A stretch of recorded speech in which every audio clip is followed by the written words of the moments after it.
पराली प्रबंधन किसानों के लिए एक बड़ी समस्या होती है। इस समस्या का निपटारा कैसे किया जाए, इसके विषय में मैं थोड़ी बहुत जानकारी देना चाहता हूँ। मैं इंजीनियर रमेश चंद्र मौर्य कृषि विज्ञान केंद्र उन्नाव से हूँ आपके समक्ष। हमारा धान कटने का समय आ गया है। अब ये धान जो कटाई होती है वो दो तरीके से होती है, या तो किसान भाई अपने हाथों से काटते हैं या फिर मशीन द्वारा कंबाइन हार्वेस्टर के द्वारा ये लोग काटते हैं। जब कंबाइन हार्वेस्टर के द्वारा जब काटते हैं तो क्या होता है कि बड़े बड़े ठूंठ, जैसा कि आप सभी लोग जानते हैं, खेतों में ही रह जाते हैं और उसको हटाना एक बड़ी समस्या है। तो इसके लिए हम लोग क्या करते हैं कि कई तरीके की मशीनें आती हैं, जैसे हैप्पी सीडर हो गया, सुपर सीडर हो गया, जो फसल अवशेष प्रबंधन का भी काम करती हैं। तो जब अगर खेतों में ठूंठ के साथ साथ जो कंबाइन हार्वेस्टर जब काम करती है धान को कटाई करने के साथ, तो पीछे कूड़ा भी फेंकती है, तो उस कूड़े को भी प्रबंधित करती हैं ये मशीनें। तो और साथ ही साथ होता क्या है कि जब इनके साथ जब ये प्रबंधन करती जाती हैं तो साथ में अगली फसल की बुआई भी हो जाती है। जैसे कि गेहूँ, अधिकांश किसान जो है वो गेहूँ लगाते हैं अपने खेतों में।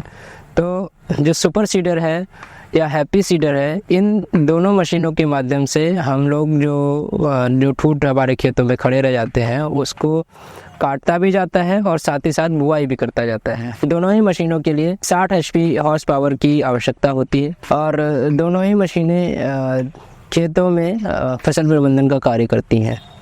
सुपर सीडर जो होता है वो इस तरह से समझिए कि एक रोटावेटर आगे लगा होता है और रोटावेटर के पीछे एक सीड ड्रिल मशीन अटैच होती है।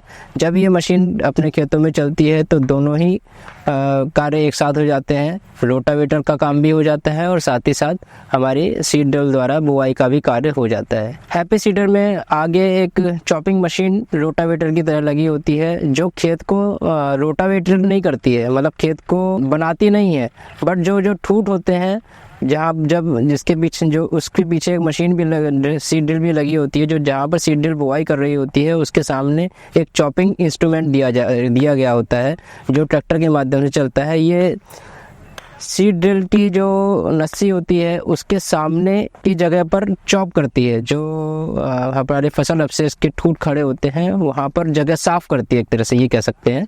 और जब साफ़ कर लेती है तो जो पीछे लगी हुई मशीन जो है सीड ड्रिल की मशीन है, वो साथ ही साथ उसमें बुआई कर देती है और इस तरह से गेहूँ की बुआई साथ में हो जाती है। जो फसल अवशेष बचा रहता है वो वहीं का वहीं पड़ा रहता है और कालांतर में क्या होता है कि वो सड़ जाता है, पानी वानी वगैरह जो लगता है उसके साथ चढ़ जाता है। इन दोनों ही मशीनों में हमको लगता है कि सुपर सीडर की अपेक्षा हैप्पी सीडर ज़्यादा कारगर साबित होता है। जो सुपर सीडर होता है उस पर जब बुआई करी जाती है तो उसमें अधिकांश सीड जो है ऊपर ही रह जाता है, जिसके कारण वो पूरी तरह से जर्मिनेट नहीं कर पाता।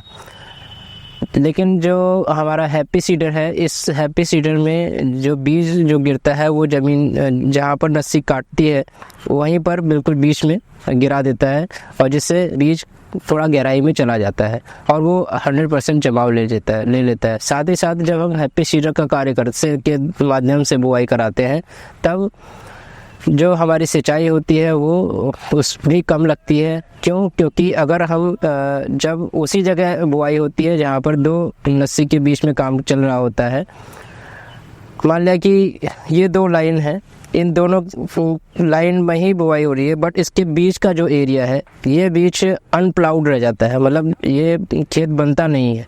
तो ये जो ज़मीन रहती है ये हार्ड होती है, ठीक है। जब हम पानी लगाते हैं इसमें इन्फिल्ट्रेशन बहुत स्लो होता है, इसलिए क्या होता है कि इस पर पानी कम लगता है। दोनों की अपेक्षा दोनों में क्या है कि हम हैप्पी सीडर जो है वो अच्छा कार्य करता है। अगर हैप्पी सीडर ना हो तो सुपर सीडर से भी कार्य किया जा सकता है। ये दोनों ही मशीनें फसल अवशेष प्रबंधन के लिए बहुत ही आवश्यक है और किसान भाइयों को इन दोनों मशीनों का उपयोग करना चाहिए।